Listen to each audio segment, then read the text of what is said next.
reaction to rigor mortis. So rigor mortis is that hardening of the body or the firming of the body. This sets in 2 to 3 hours after death.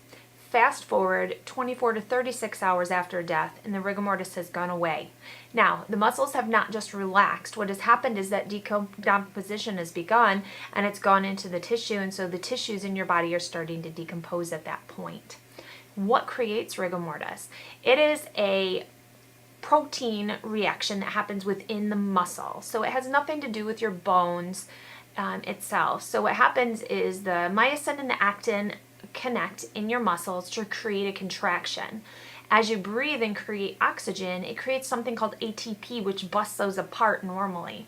Well, when you're not breathing, you're not creating oxygen, there's no ATP, so they remain locked. So your muscles remain in a locked position.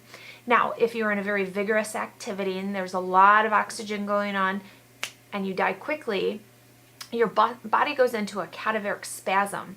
And so parts of your body can lock up. We see this sometimes in hands that are locked or mouths that are locked. And so the funeral director does what's called breaking of the rigor. And this happens with anybody that has rigor in it.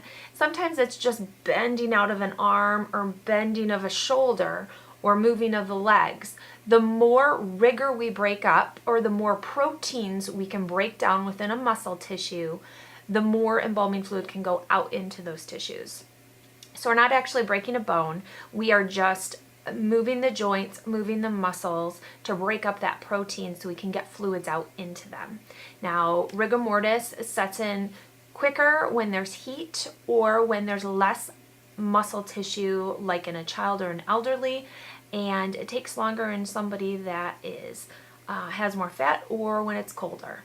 So post your questions below. That's 2 minutes on rigor. Bye guys.